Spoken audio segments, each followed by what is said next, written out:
Muy buenos días, buenas tardes, buenas noches. Espero que estén de lo mejor cada uno de vosotros. Vamos a seguir compartiendo un poquito más de un libro maravilloso de Mark Twain, Cartas desde la Tierra. Es interesante siempre aprender, pero hay que estar conectados a esa conciencia de lo más alto, porque así está. Vamos a seguir compartiendo para que cada uno de vosotros sigamos creciendo en este despertar de la conciencia y así pues vamos a otro mundo. Y entonces empecemos. Cartas desde la Tierra. ¿Desde dónde? Desde de aquí. Dice que Mark Twain era un poco misterioso. Y había cositas que él hablaba, pero si nos podemos analizar un poquito o a ver más allá, hay algo interesante.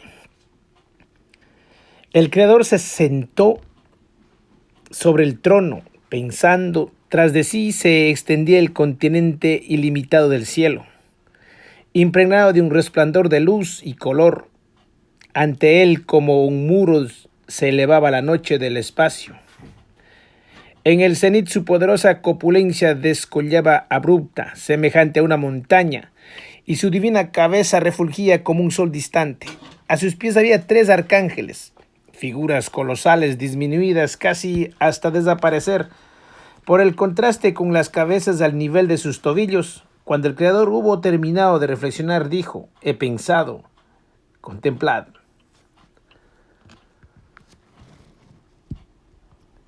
Levantó la mano y de ella brotó un chorro de fuego, 1 millón de soles maravillosos que rasgaron las tinieblas y se elevaron más y más y más lejos, disminuyendo en magnitud e intensidad al traspasar las remotas fronteras del espacio, hasta ser al fin puntas de diamantes resplandeciendo en el vasto techo cóncavo del universo.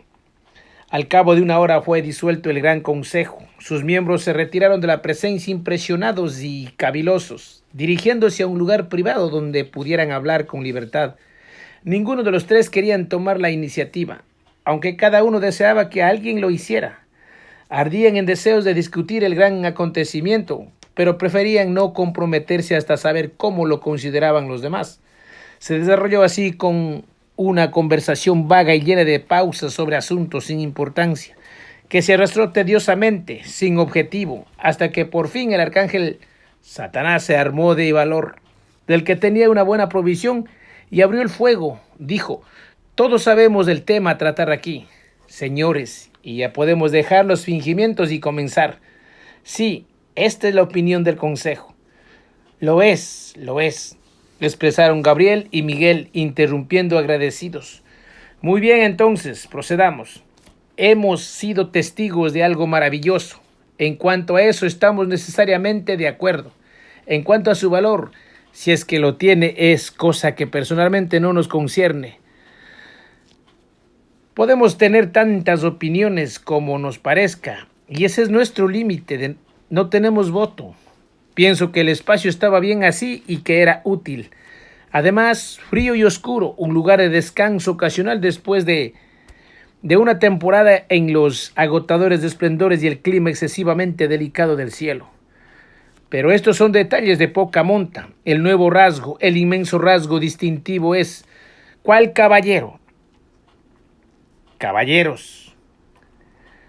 La invención e introducción de una ley automática no supervisaba autorreguladora para el gobierno de esas miriadas de soles y mundos girantes y vertiginosos.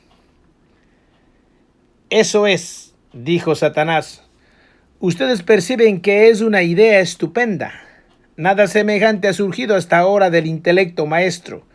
La ley automática.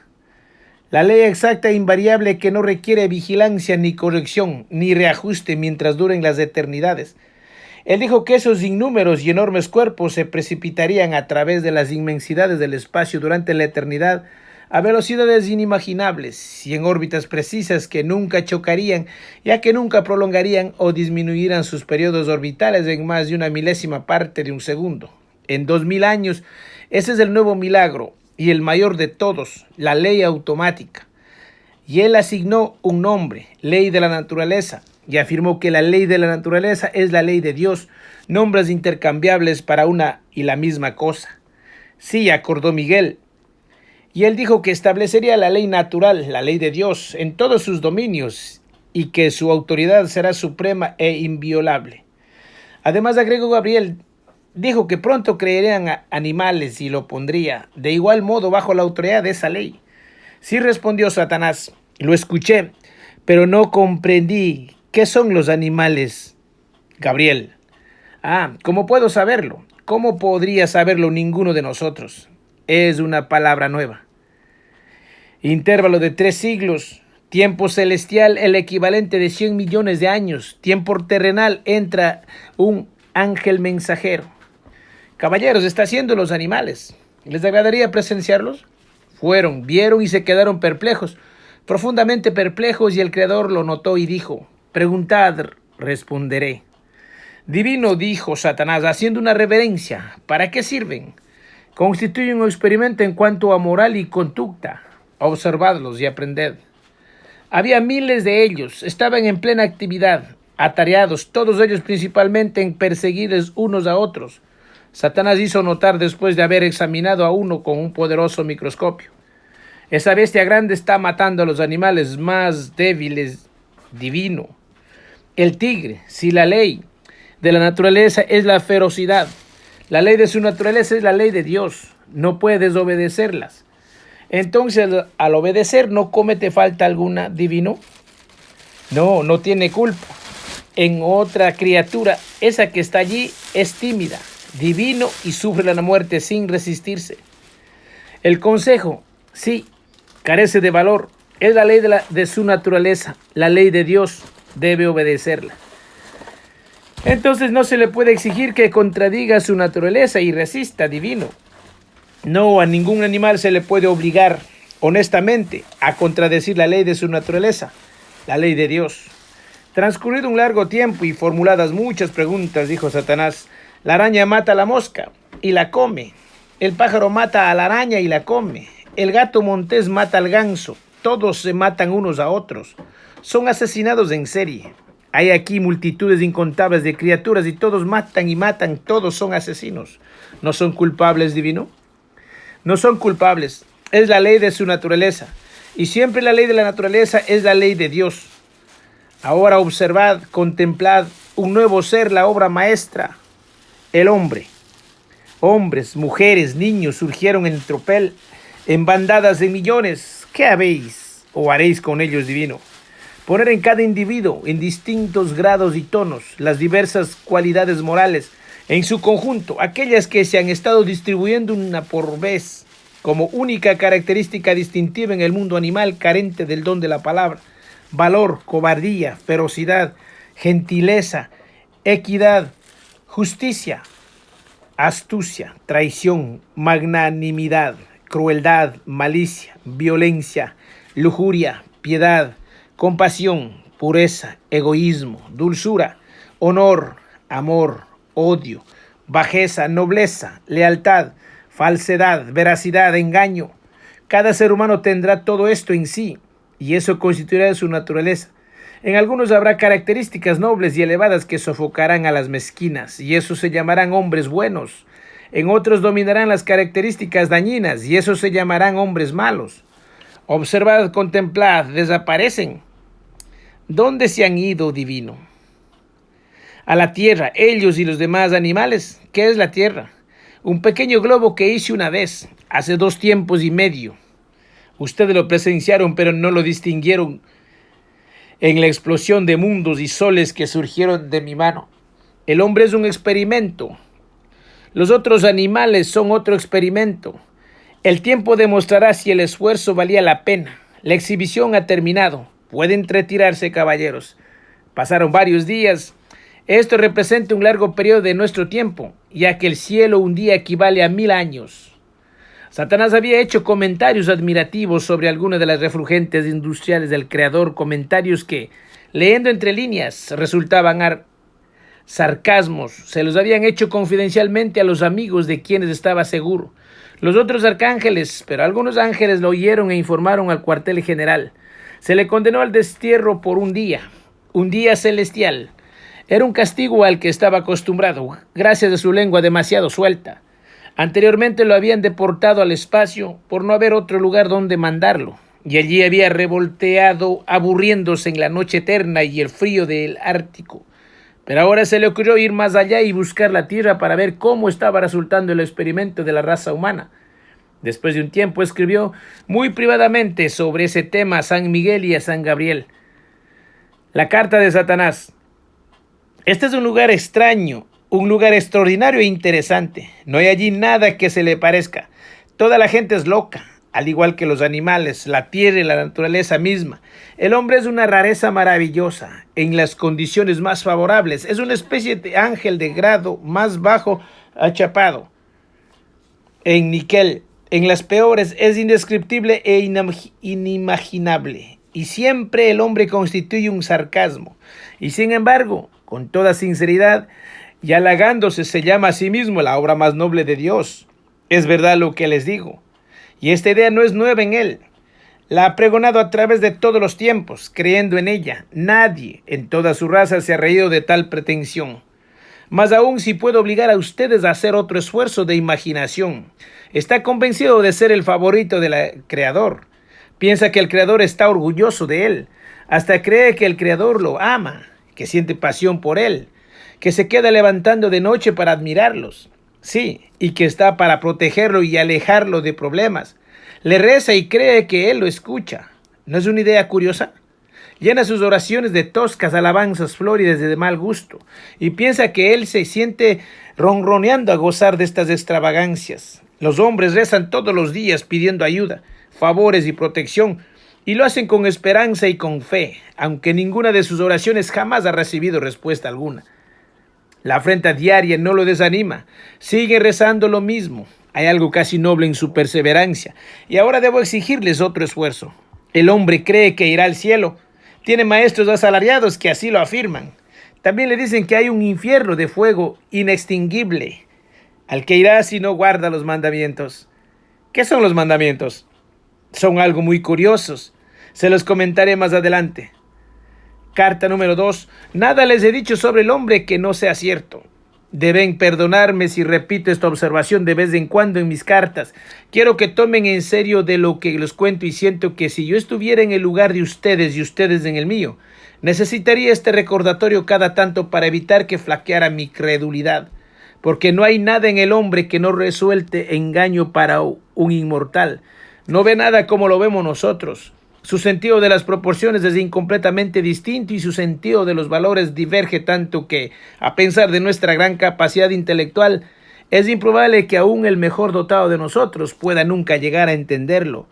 Tome por ejemplo esta muestra. Ha imaginado un paraíso y dejó fuera del mismo el supremo de los deleites, el éxtasis único que ocupa el primerísimo lugar en el corazón de todos los individuos de su raza y de la nuestra. El contacto sexual. Es como si a un agonizante perdido en un desierto abrasador le permitiese un eventual salvador poseer todo aquello largamente deseado, exceptuando un anhelo, y éste escogiera eliminar el agua. Su cielo se le asemeja extraño, interesante, asombroso, grotesco. Les doy mi palabra, no posee una sola característica que él realmente valore. Consiste entera y completamente en diversiones que no le atraen en absoluto aquí en la tierra, pero que está seguro de que le gustaría en el cielo. ¿No es extraño? ¿No es interesante? No crean que exagero, porque no es así. Les daré detalles. La mayor parte de los hombres no cantan, no saben hacerlo, ni se quedan donde otros cantan si el canto se prolonga por más de 2 horas. Presten atención a eso, solamente 2 hombres de cada 100 tocan un instrumento musical y no hay 4 de 100 que tengan deseos de aprender a hacerlos. Tome nota, muchos hombres rezan, no a muchos les agrada. Unos cuantos oran largo tiempo, los otros abrevian. Van a la iglesia más hombres de los que quieren hacerlo. Para 49 de cada 50 hombres del día santo es insufriblemente aburridor. De todos los hombres que asisten a una iglesia un domingo, 2/3 ya están cansados a la mitad del servicio y el resto antes de que termine. El momento más grato para ellos es aquel que el sacerdote alza las manos para la bendición. Se puede oír el suave murmullo de alivio que recorre la nave y apreciar su gratitud. Cada nación menosprecia a las demás, cada nación detesta a todas las demás. Las naciones de la raza blanca desprecian a las naciones de color, de cualquier tinte, y se pueden y las someten a opresión. Los hombres blancos rehúsan mezclarse con los negros o casarse con ellos. No les permiten el acceso a sus escuelas o a sus iglesias. Todo el mundo odia a los judíos, no los toleran a menos que sean ricos. Los ruego que tomen nota de estos detalles. Más aún, la gente cuerda detesta los ruidos. A todos, cuerdos o locos, les gusta tener variedad en la vida. La monotonía los cansa rápidamente. Todos los hombres, según la capacidad mental que les haya tocado en suerte, ejercitan su intelecto constantemente sin cesar, y esa ejercitación constituye una parte esencial, vasta y preciada de su vida. Aquel con un intelecto mínimo, así como aquel uno superior, posee algún tipo de habilidad y siente gran placer en ponerla a prueba, verificándola, perfeccionándola. El niño que supera a su camarada en el juego es tan laborioso y tan entusiasta en su práctica como lo es en el escultor, el pintor, el pianista, el matemático y el resto. Ni uno de ellos podría ser feliz si se le vedara el uso del talento. Pues ahora ya tienen ustedes los hechos. Saben qué le gusta a la raza humana y qué le disgusta. Han inventado un cielo sacado de su propia cabeza. Por sí solo, adivinen cómo es. Ni en 1500 eternidades podrían hacerlo. Ni la mente más capaz que ustedes o yo conociéramos en 50 millones de infinitudes podría hacerlo. Muy bien, les diré cómo es. Primero, ante todo, los recuerdos del hecho extraordinario por el cual comencé. A saber que el ser humano, al igual que los inmortales, valora desde luego el acto sexual sobre todos los demás goces, y sin embargo lo excluye de su paraíso. Solamente pensar en el acto le excita, la oportunidad lo enloquece. En este estado y por alcanzar el irresistible clímax está dispuesto a arriesgar la vida, su reputación, todo, hasta su propio extraño paraíso. Desde la juventud hasta la edad madura, los hombres y mujeres valoran la cópula por encima de todos los otros placeres combinados. Y sin embargo, es como les dije, no existe en el cielo de estos seres. La oración ocupa su lugar. Así es como la aprecian. Pero como todos sus llamados dones, es una insignificancia. En su mejor y más plena realización del acto, es breve más allá de cuanto pueda imaginarse. Quiero decir, de cuanto pueda imaginar un inmortal. En cuanto a su repetición, el hombre es limitado, mucho más de lo que puedan concebir los inmortales. Nosotros los que prolongamos el acto y su éxtasis supremo sin interrupción y sin restricción durante siglos, nunca podremos comprender y compadecer adecuadamente la enorme pobreza de estos seres en lo que se refiere a esta exquisita gracia que, tal como la poseemos nosotros, vuelve tan triviales las demás posesiones que ni siquiera vale la cuenta mencionarlas. Segundo, en el cielo del hombre todos cantan. El que no cantaba en la tierra allí lo hace. El que no sabía cantar en la tierra ahí sabe. Ese canto universal no es casual ni circunstancial, ni se alivia con intervalos de silencio. Sigue ininterrumpida y diariamente durante un periodo de 12 horas. Y todos se quedan ahí, mientras que en la tierra el lugar quedaría vacío en 2 horas. El canto consiste solo en himnos religiosos. No, es un solo himno religioso. Las palabras son siempre las mismas, alrededor de una docena en número. No hay rima, no hay poesía. Osana, Osana, Osana, Señor Dios de Sabaoth, o ra, ra, ra, sis, boom, ah. Mientras tanto, todas las personas tocan el arpa, millones y millones. Aunque en la tierra los más de 20 de cada 1000 sabían tocar un instrumento o siquiera desearon hacerlo alguna vez, piensen en ese huracán de sonido ensordecedor. Millones y millones de voces chillando al mismo tiempo y millones de arpas rasgando al mismo tiempo. Yo les pregunto, ¿es odioso, es detestable, es horroroso? Consideren aún más, ¿es un oficio de alabanza, una liturgia de loa, de lisonja, de adulación? Me preguntan ustedes, ¿quién es el que está dispuesto a tolerar esta extraña adulación, esta adulación insana y que no solo la soporta, sino que la disfruta, la exige, la ordena? Contengan la respiración. ¿Es Dios? El Dios de esta raza, quiero decir, se sienta en su trono asistido por sus 24 ancianos y otros dignatarios de la corte y pasea la mirada sobre kilómetros y kilómetros de adoradores tempestuosos y sonríe. y ronronea, inclinando la cabeza con satisfecha aprobación en dirección al norte, al este y al sur. El espectáculo más raro y cándido imaginando hasta ahora en este universo. A mi modo de pensar, es fácil deducir que el inventor del cielo no fue el creador original, sino que copió las ceremonias teatrales de algún pobre e insignificante estado soberano de algún rincón de las atrasadas poblaciones del Oriente. Toda la gente blanca cuerda detesta el ruido y, sin embargo, acepta con tranquilidad un cielo de esta clase, sin pensar, sin reflexionar, sin estudiarlo, y en verdad quiere alcanzarlo. Viejos de cabeza cana, profundamente devotos, emplean gran parte de su tiempo en soñar con el día más feliz en que dejarán los cuidados de esta vida para penetrar en las alegrías de ese lugar. A pesar de eso, se puede ver que irreal es para ellos y que poco convencidos están de que sea un hecho, porque no hacen ningún preparativo práctico para el gran cambio. Nunca se ven a ningún de ellos con un arpa, ni se oye cantar a ninguno. Como ven, ese espectáculo singular es una ceremonia de alabanza. Alabanza por medio de cantos, alabanza por postración. El cielo está representado por la iglesia. Pues bien, en la tierra esta gente no puede soportar demasiada iglesia. 1 hora y cuarto es el máximo y se establece el límite en una vez por semana. Es decir, el domingo, un día de cada 7. Y aún así no lo espera con ansias. En consecuencia, consideren lo que el cielo le reserva. Una iglesia que dura para siempre y un sabbat que no tiene fin.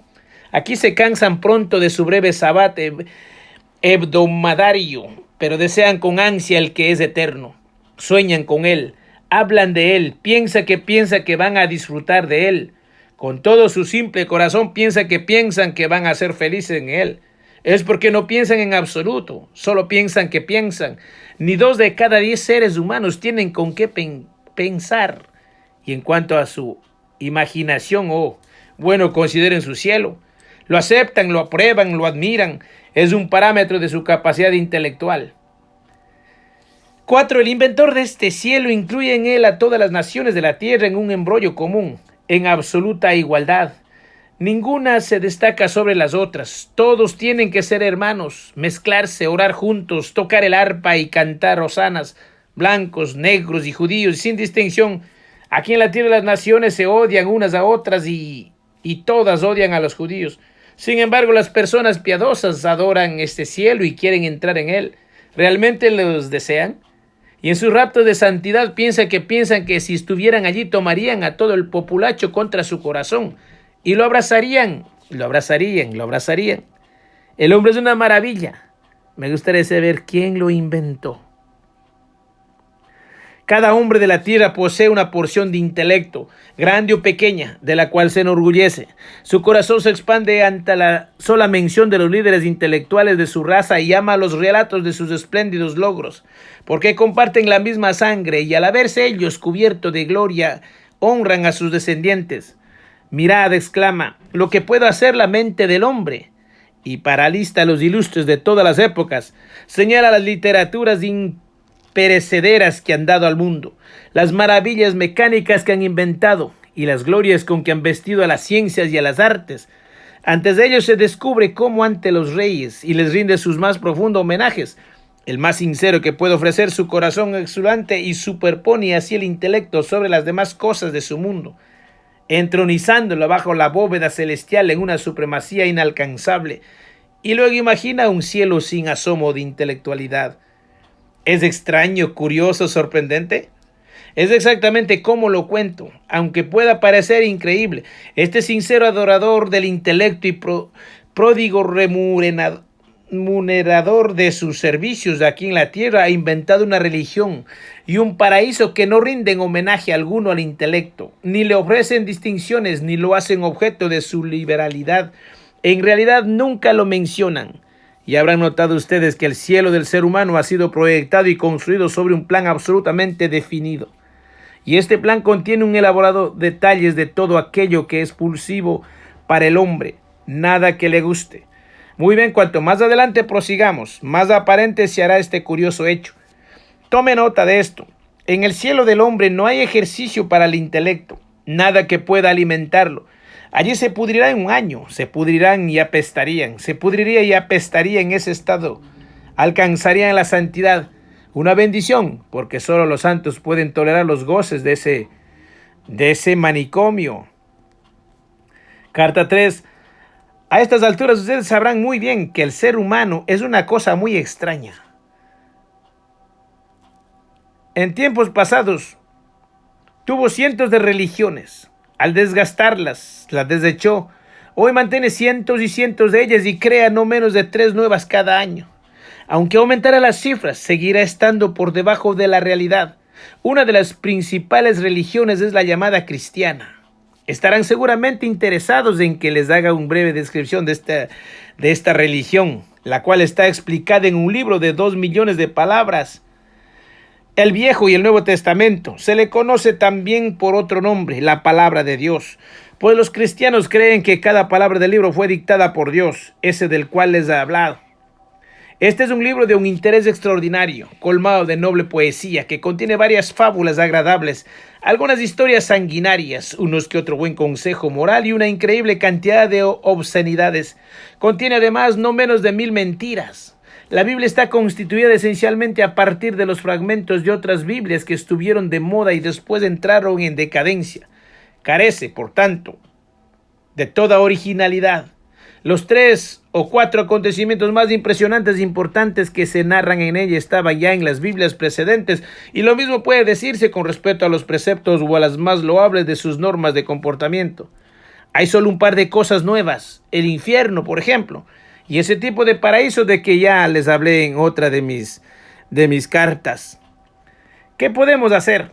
Si creemos, como esta gente, que Dios inventó esas crueldades, lo difamamos. Si creemos que ellos las inventaron, difamamos a los hombres. Es un desagradable dilema en cualquier caso, porque ninguna de las partes nos ha hecho ningún daño. A favor de la paz, tomemos partido, unamos fuerzas con la gente y carguémoslos este ofensivo cargo a él. El cielo, el infierno, la Biblia, todo, en fin, no es bueno, ni parece justo.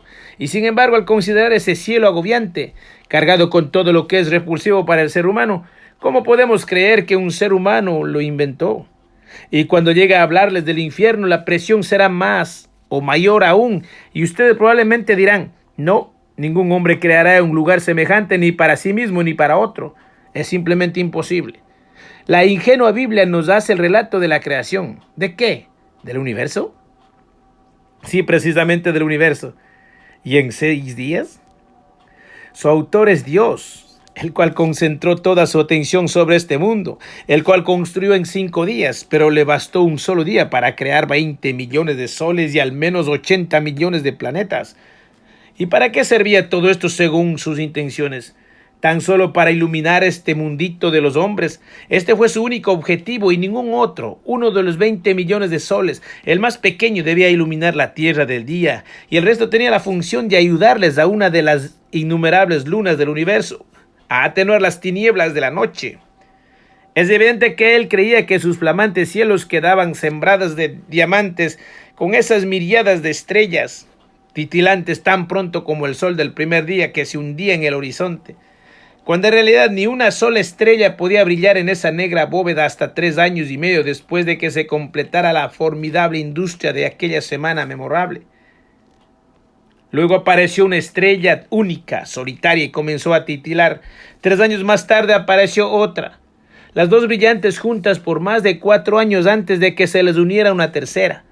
Al cabo de la primera centuria no había siquiera 25 estrellas brillando en las vastas inmensidades de esos tristes cielos. Al cabo de 1000 años no había aún el suficiente número de estrellas visibles para constituir un espectáculo. Al cabo de 1 millón de años, solamente la mitad del despliegue actual había enviado su luz a través de las fronteras telescópicas. Y pasó otro 1 millón hasta que sucediera lo mismo con el resto.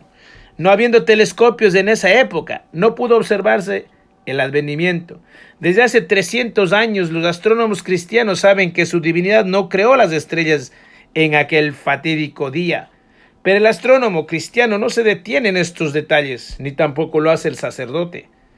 En su libro, Dios es elocuente en la alabanza de sus poderosas obras y las califica con los nombres más grandes que encuentra, indicando así que siente una fuerte y justa admiración por las magnitudes. Por otra parte, hizo esos millones de soles prodigiosos para iluminar ese orbe pequeñísimo en vez de señalar al pequeño sol de este orbe la obligación de asistirlos. Él menciona a Arcturus. Una vez fuimos allí. Es una de las lámparas nocturnas de la Tierra. Ese globo gigantesco que es 50.000 veces más grande que el sol de esta Tierra y que comparado con él es como un melón frente a una catedral. A pesar de eso, los chicos todavía aprenden en la escuela dominical que Arcturus fue creado para contribuir a iluminar esta Tierra. Y el niño crece y continúa creyéndolo mucho después de haber descubierto que todas las probabilidades están contra ello. Según la Biblia y sus siervos, el universo tiene solamente 6.000 años. En los últimos 100 años, algunas mentes estudiosas e inquisitivas descubrieron que su formación bordea los 100 millones de años. En 6 días, Dios creó al hombre y los demás animales. Creó un hombre y una mujer y los puso en un delicioso jardín junto con las otras criaturas, y allí vivieron durante algún tiempo, en armonía, felices, florecientes de juventud, pero no duró mucho. Dios le había advertido al hombre y a la mujer que no comieran del fruto de cierto árbol, y agregó una advertencia muy extraña. Dijo que si comían de ese fruto morirían. Extraño, dijo, puesto que si ellos no habían visto nunca la muerte, no habrían podido entender qué quería decir Dios con eso. Ni él ni ningún otro Dios hubiera podido hacerlos entender a estos hijitos inocentes lo que quería decir sin mostrarles al menos un ejemplo. La sola palabra carecía de sentido para ellos, al igual que para un niño de días. Poco después una serpiente los buscó a solas y le dirigió hacia ellos caminando erguida, como era la costumbre de las serpientes en esos días. La serpiente les aseguró que el fruto prohibido llenaría de conocimientos sus mentes vacías. Así que comieron lo que era natural, pues el hombre está hecho de tal manera que siempre está ansioso de saber. A diferencia del sacerdote erigido como representante e imitador de Dios, y cuya tarea desde el primer momento fue evitar que aprendieran algo útil. Adán y Eva comieron, pues del fruto prohibido, e inmediatamente una gran luz penetró en sus oscuras mentes. Habían adquirido conocimientos. ¿Qué conocimientos? ¿Conocimientos útiles? No, simplemente el conocimiento de que existía una noción del bien y una noción del mal, y cómo hacer el mal. Por lo tanto, hasta ese momento todos sus actos habían sido sin mácula, sin culpa, inocentes. Pero ahora podían hacer el mal y sufrir por ello. Ahora habían adquirido lo que la Iglesia denomina una posesión invaluable, el sentido moral, ese sentido que distingue al hombre de la bestia y lo coloca en una situación superior y no inferior, donde uno supondría que sería el lugar apropiado, puesto que él tiene siempre la mente sucia y es culpable y las bestias siempre tienen la mente limpia y son inocentes. Es como considerar más valioso un reloj que siempre tiende a descomponerse que uno que no se descompone nunca.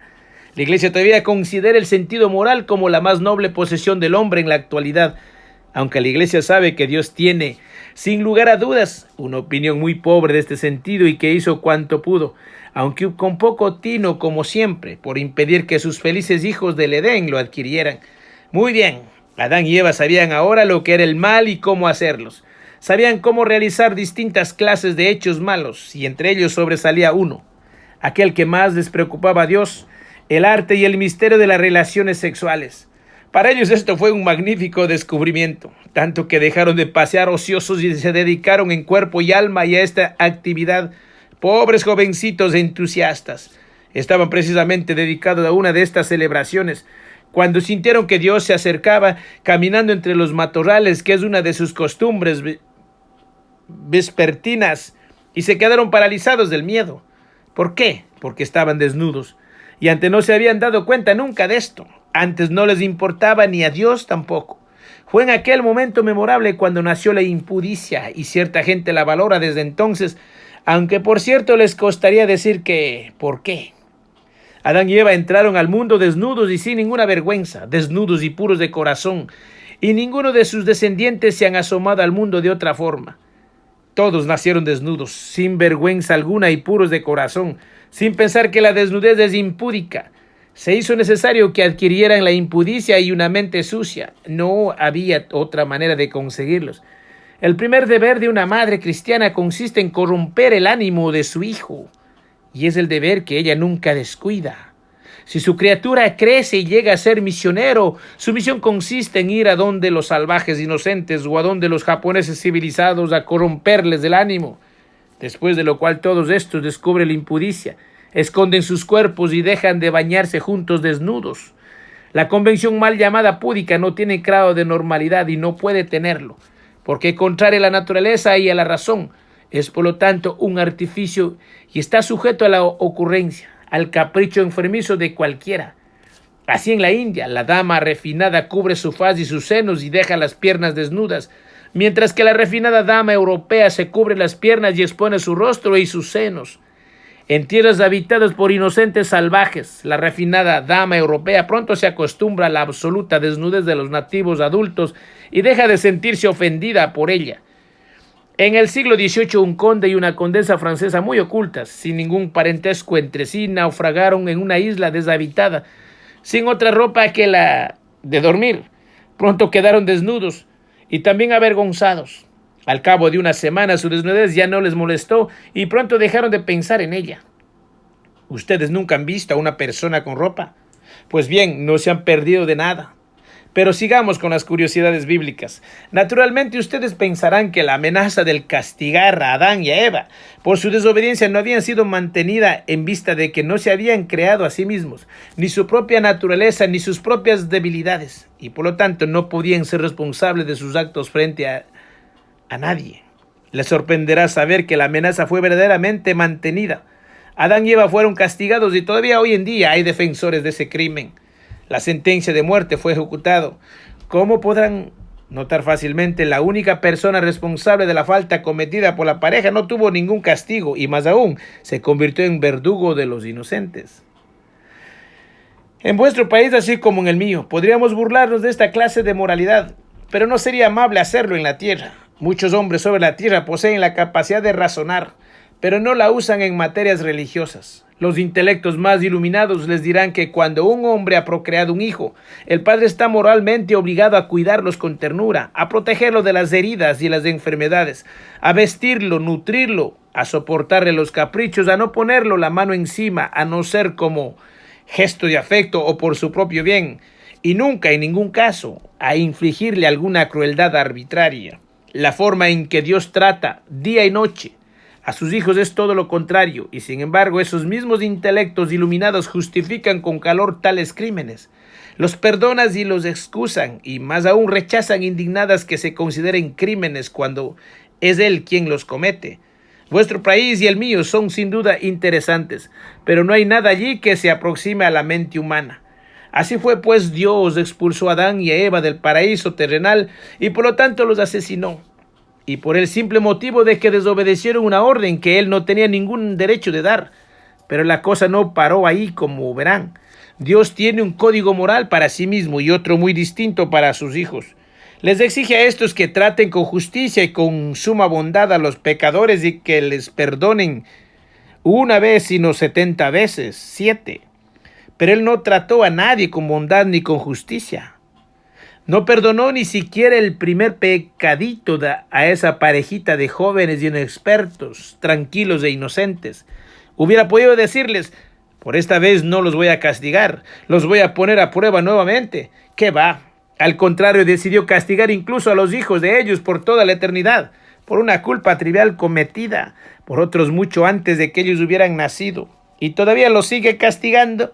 ¿Con suavidad? Claro que no, de una manera atroz. Ustedes pensarán naturalmente que un ser que se porta como este no debe ser muy amado entre los hombres, ni se lo imaginen. El mundo lo llama justo, virtuoso, bueno, clemente, bondadoso, compasivo, aquel que más nos ama, fuente de toda verdad y toda moral. Y semejantes sarcasmos se repiten todo el día por el mundo entero, pero no son sarcasmos deliberados. No, los dicen con toda seriedad y los pronuncian sin una sonrisa. En la carta 4, así la primera pareja fue expulsada del Edén bajo una maldición eterna.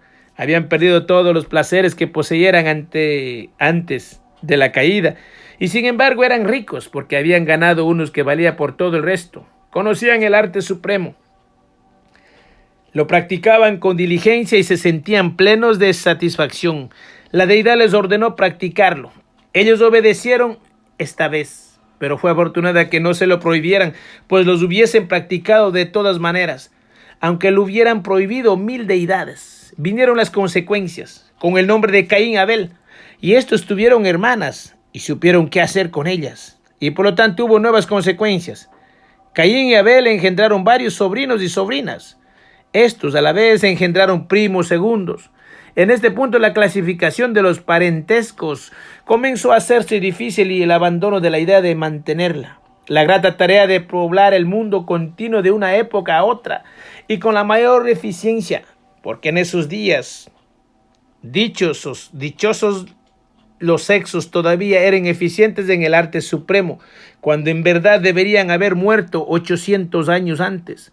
El sexo precioso, el sexo amado, el sexo bello estaba entonces manifestantemente en su apogeo, pues atraía hasta a los dioses, dioses verdaderos. Bajaban del cielo y pasaban momentos de goce deliciosos con esos cálidos pimpollos jóvenes. La Biblia lo cuenta. Mediante la ayuda de esos visitantes extranjeros, la población aumentó hasta completar varios millones, pero fue una desilusión para la deidad. Estaba descontento con su moral, que en ciertos aspectos no era mejor que la suya propia. En realidad era una imitación descomediantemente buena de la suya. Decidió que el pueblo era totalmente malo, y como no sabía de qué forma reformarlo, juiciosamente decidió abolirlo. Esta es la única idea realmente superior y evolucionada que le acredita a su Biblia, y hubiera establecido su reputación para siempre si se hubiera mantenido firme y la hubiera realizado, pero siempre fue inestable, excepto en su propaganda, y su buena resolución cedió. Se sentía orgulloso de hombre, era su mejor invento, su favorito después de la mosca común, y no podía soportar la idea de perderlo del todo, así que finalmente decidió salvar a unos ejemplares y ahogar al resto. Nada pudo ser más típico de él. Había creado a todos esos seres infames y solo él era responsable de su conducta. Ni uno de ellos merecía la muerte, pero extinguirlos era una buena política, principalmente porque él, al crearlos, había cometido el crimen maestro, y estaba claro que al permitirles que siguieran procreando, agrandaría ese crimen. Pero al mismo tiempo no podía haber justicia, equidad ni favoritismo. Algunos debían ahogarse, todos o ninguno. No, pero él no quiso eso. Tuvo que salvar media docena y poner a prueba la raza una vez más. No podía prever que se corromperían de nuevo, porque él es sapientísimo solo en la propaganda. Salvo a Noé y a su familia e hizo arreglos para eliminar al resto. Él diseñó el arca y Noé la construyó. Ninguno de los dos había hecho un arca antes, ni sabía nada de ellas. Y así tenía que esperarse que el resultado fuera algo inusual. Noé era un campesino, y aunque sabía qué requisitos debía satisfacer el arca, era absolutamente incapaz de decir si ésta sería del tamaño suficiente, y no lo era, para cumplir las necesidades, de modo que no se aventuró a dar consejo. La deidad ignoraba si era lo suficientemente grande, pero corrió el riesgo y no lo tomó a medidas adecuadas. Al fin de cuentas, la nave resultó demasiado pequeña y el mundo sigue sufriéndolo las consecuencias. Noé construyó el arca, la construyó lo mejor que pudo, pero olvidó la mayoría de los detalles esenciales. No tenía timón, velas, brújula ni bombas, no tenía carta marina ni ancla, barquilla ni luz o ventilación. Y en cuanto al espacio para la carga, que era lo principal, cuanto menos se diga al respecto, mejor será. Tenía que permanecer 11 meses en el mar y necesitaba 2 veces su volumen de agua potable. No podía utilizar el agua exterior. La mitad sería agua salada y ni los hombres ni los animales terrestres podían beberla. Debía salvarse un ejemplar de hombre y también ejemplares de los demás animales. Ustedes tienen que comprender que cuando Adán comió la manzana del jardín y aprendió a multiplicarse y repoblar los otros animales, también aprendieron el arte observando a Adán. Fue muy inteligente de parte de ellos, muy habilidosos, porque sacaron provecho de la manzana cuando valía la pena sacarlo, sin probarla ni castigarse, como la adquisición del desastroso sentido moral, padre de todas las inmortalidades. Carta 5. Noé comenzó a seleccionar animales. Debía haber una pareja de cada especie de criaturas que caminara o se arrastrara, nadara o volara en el mundo de la naturaleza viviente. Solo podemos deducir el tiempo empleado y sus costos, pues no hay registro sobre estos detalles. Cuando Cuando Símaco hizo los preparativos para iniciar a su joven hijo en la vida adulta de la Roma imperial, envió hombres a Asia, África y a todos lados a cazar animales para las luchas en el circo. 3 años emplearon esos hombres en reunir los animales y llevarlos a Roma. Solo cuadrúpedos y yacarés, ya se sabe, nada de aves. Serpientes, ranas, gusanos, piojos, ratas, pulgas, garrapatas, arañas, moscas, mosquitos. Nada más que los simples cuadrúpedos y los yacarés comunes y ningún cuadrúpedo excepto los que luchaban. Y sin embargo fue como les dije. Llevó 3 años reunirlos, y el costo de los animales y el transporte y la paga de los hombres sumó $4,5 millones. ¿Cuántos animales? No lo sabemos, pero fueron menos de 5,000, pues ese fue el mayor número que se alcanzó para los espectáculos romanos, y fue Tito, no Símaco, quien lo logró, comparados con los que se comprometió a hacer Noé. En cuanto a veces, bestias y seres de agua dulce, tenía que reunir 146,000 clases, y de insectos más de 2 millones de especies. Difícil es atrapar a miles y miles de estos bichos. Y si Noé no se hubiera dado por vencido y renunciado, todavía estaría en la tarea, como solía decir Levítico. Pero no quiere decir que abandonó. Juntó tantos seres como podía alojar y luego se detuvo. Si hubiera conocido la realidad desde el principio, hubiese sabido que lo que se necesitaba era una flota de arcas. Pero él ignoraba cuántas clases de animales existían, al igual que su jefe, así que no incluyó a ningún canguro, zarigüeya, monstruo de Gila, ni ornitorrinco, y le faltaron una multitud de criaturas indispensables que el amante creador había dispuesto para el hombre y a las que había olvidado.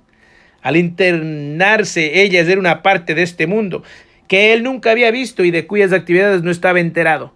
Y así todas estas especies se libraron poco de perecer ahogados. Escaparon solo por accidente. No hubo agua suficiente como para cubrirlo todo. Solo alcanzó para inundar un pequeño rincón del globo. El resto del territorio se desconocía en este entonces y se suponía inexistente.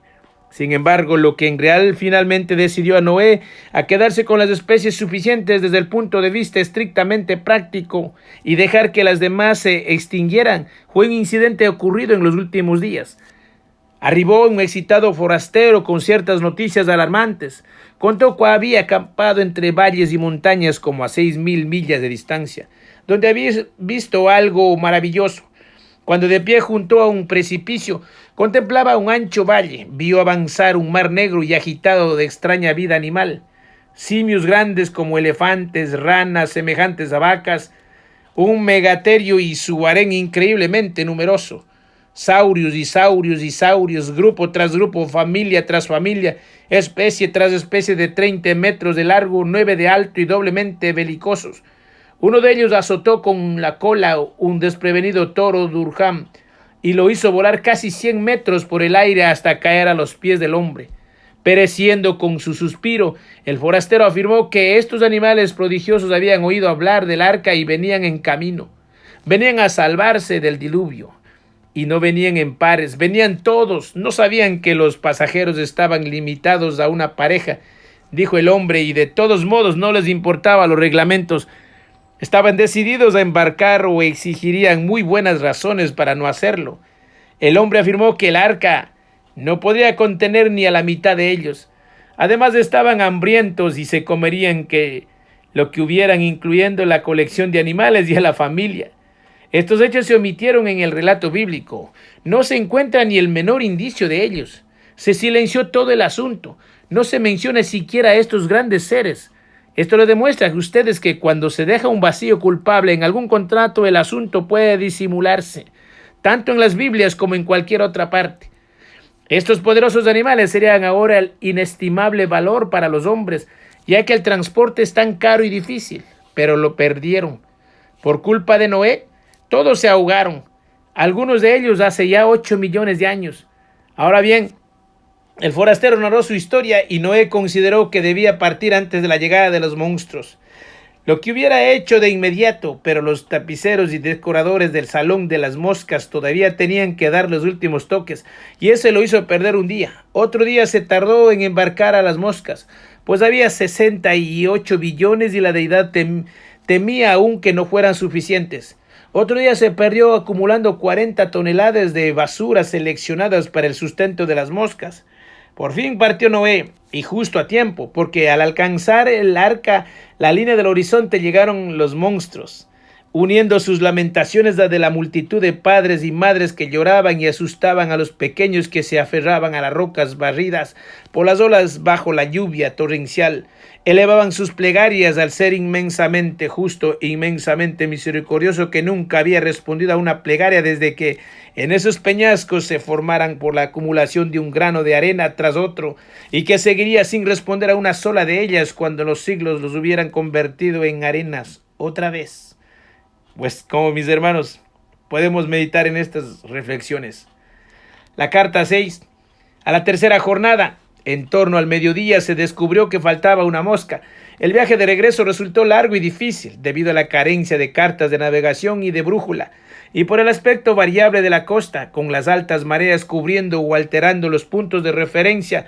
Después de 16 días de búsqueda seria y leal, se encontró por fin a la mosca, que fue recibida con himnos de alabanza y gratitud, mientras la familia permanecía descubierta en señal de respeto a su origen divino. Estaba extenuada el mal tiempo de que había producido sufrimientos, pero aparte de eso estaba en buenas condiciones. Muchos hombres habían muerto de hambre con sus familias en las cumbres áridas, pero a ella no le había faltado comida. La multitud de cadáveres se ofrecía en putrefacta y maloliente abundancia, así que providencialmente salvado el sagrado insecto. Providencialmente, esa era la palabra justa, porque la mosca no había sido abandonada por accidente. No intervino la mano de la providencia. Los accidentes no existen. Todo sucede con algún fin. Está previsto desde los orígenes del principio de los tiempos. Desde la aurora de la creación, el Señor había previsto que Noé, alarmado y confundido ante la invasión de los prodigiosos futuros fósiles, huirían al mar prematuramente, dejando atrás un mal inapreciable. Noé podría contraer enfermedades y podría contagiarlas a las nuevas razas humanas a medida que éstas aparecieran en el mundo, pero le faltaría lo mejor: la fiebre tifoidea, un mal que, si las circunstancias son especialmente favorables, puede arruinar a un paciente por completo sin matarlo. Tal vez puede incorporarse nuevamente con largas expectativas de vida, pero sordo, mudo, ciego, inválido e idiota. La mosca es un principal agente y es más competente y calamitosamente eficaz que todos los otros distribuidores del flagelo juntos. Y así, preordenada desde el principio, esta mosca no embarcó con el fin de buscar un cadáver con tifoidea, alimentarse de su podredumbre y untarse las patas con los gérmenes para transmitirlos como tarea permanente al mundo repoblado.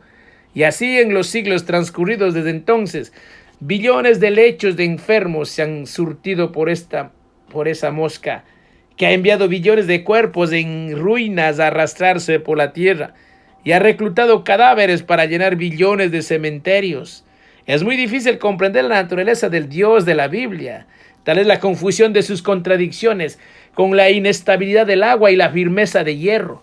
Una moral abstracta y de bondad santurrona, compuesta de palabras, y una moral concreta e infernal expresada en actos, con mercedes pasajeras de que las que se arrepiente para caer en una malignidad permanente. Sin embargo, tras mucho cavilar se llega a la clave de su naturaleza. Se puede, por fin, entenderla. Con una franqueza juvenil extraña y sorprendente, él mismo nos da la clave. Son los celos.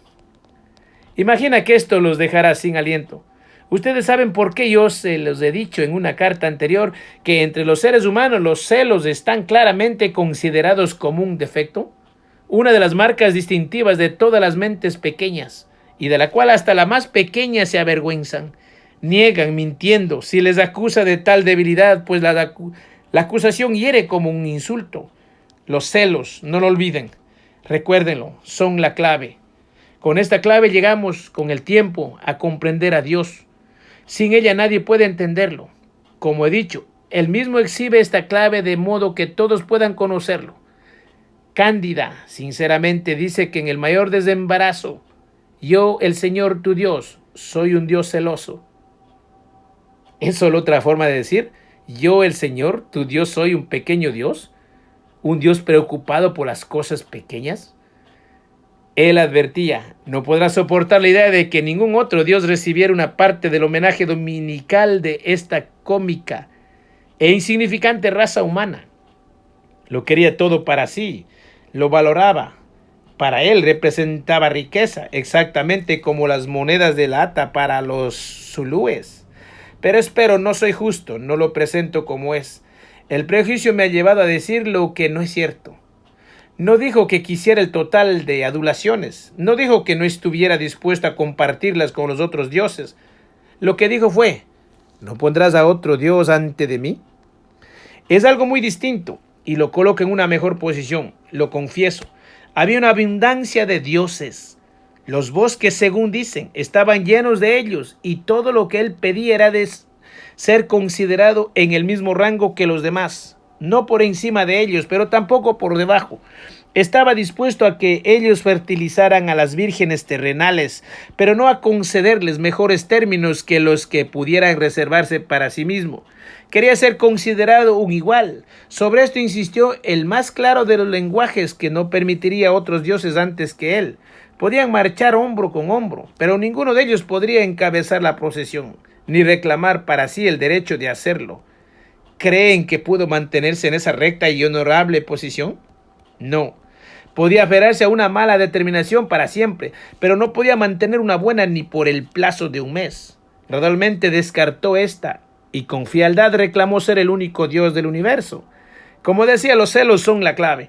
Están presentes a través de toda su historia en su lugar prominente. Son la sangre y los huesos de su naturaleza, la base de su carácter. Una insignificancia puede destruir su compostura y desordenar su juicio si despierta sus celos. Y nada excita esta característica suya, tan rápida seguramente y en forma tan exagerada como la sospecha de que se avecina la competencia. El temor de que si Adán y Eva comían del árbol de la sabiduría llegarían a ser como dioses, lo puso tan celoso que su razón se vio afectada y no pudo tratar a esos pobres seres con justicia o caridad, ni siquiera refrenarse de tratar a su inocente posterioridad en forma cruel y criminal. Hasta el presente su razón no ha conseguido sobreponerse a esa sacudida. Desde entonces lo posee una loca sed de venganza y su ingenio natural ha llegado casi a la extenuación, intentando inventar dolores, miserias, humillaciones y sufrimientos que amarguen la breve vida de los descendientes de Adán. Consideren los males que ha ideado para ellos. Son múltiples, no hay libro que pueda nombrarlos todos, y cada uno es una trampa colocada para una víctima inocente. El ser humano es una máquina automática. Está compuesta por miles de mecanismos delicados y complejos que desempeñan sus funciones con armonía y perfección, de acuerdo con leyes pensadas para su gobierno y sobre las cuales el hombre no tiene poder ni autoridad ni control. Para cada uno de estos miles de mecanismos, el Creador ha planeado un enemigo cuya función es acosarlos, atormentarlos, perseguirlos, dañarlos, afligirlo con dolores y miserias hasta la destrucción final. Nada se ha pasado por alto. Desde la cuna a la tumba estos enemigos están alertas, no conocen descanso, de noche ni de día. Constituyen un ejército organizado, capaz de sitiar y atacar, un ejército que está alerta, vigilante, ansioso, inmisericordia, un ejército que no cede, que nunca da tregua. Se desplaza en escuadrones, en compañías, en batallones, en regimientos, en brigadas, en divisiones, en cuerpos de ejército. En ocasiones reúne sus fuerzas y marcha ferozmente contra la humanidad. Es el gran ejército del Creador y él es el comandante en jefe. En su frente, sus tristes banderas sacuden sus consignas cara al sol. Desastre, enfermedad y el resto. La enfermedad, esta es la fuerza principal, industriosa, devastadora. Ataca al niño en el momento de nacer, le manda un mal tras otro. Crap, sarampión, paperas, trastornos intestinales, dolores de intinción, escarlatina y otras especialidades infantiles. Sigue al niño hasta que se convierte en joven y le manda especialidad para esa época de la vida. Y sigue al joven hasta la edad adulta y al anciano hasta la tumba. Enfrentados ante estos hechos, quieren tratar de descubrir cuál es el principal apodo cariñoso de este feroz comandante en jefe. Les ahorraré el trabajo, pero no se rían. Es el Padre nuestro que estás en el cielo. Es curiosa la forma en que trabaja la mente humana. El cristiano parte de esta premisa definida, radical e inflexible. Dios es omnisciente y todopoderoso. Siendo este el caso, nada puede suceder sin que Él lo sepa de antemano. Nada puede acontecer sin su permiso. Nada puede suceder si Él desea evitarlo. Es evidente, ¿verdad? Torna al Creador responsable de todo lo que pasa. ¿No es así? El cristianismo lo acepta en la oración recordada más arriba. Lo acepta con sentimiento, con entusiasmo. Después de haber hecho responsable al Creador de todos los dolores, enfermedades y sufrimientos antes enumerados, y que Él podría haber evitado, el inteligente cristiano lo llama mansamente Padre Nuestro. Es como les digo, dota al Creador con todos los datos necesarios para crear un ser maligno, y luego llega a la conclusión de que el tal ser y su padre son la misma cosa. Sin embargo, niega que un loco malvado y el director de la escuela dominical sean, en esencia, lo mismo. ¿Qué les parece la mente humana? Quiero decir, en caso de que les parezca que existe la mente humana. Pues mis amados hermanos, seguiré la segunda parte porque es algo maravilloso. Hacer este análisis muy profundo. A ver qué Dios nos enseñaron. ¿Quién es el Dios que estás adorando? ¿A quién estás buscando o estás siguiendo? ¿Estás contento con toda esta historia, lo que habla acerca del Dios que nos han puesto en nuestras vidas? Seguiremos en Secretos y Manantial del Cielo compartiendo un poquito más. Bye bye.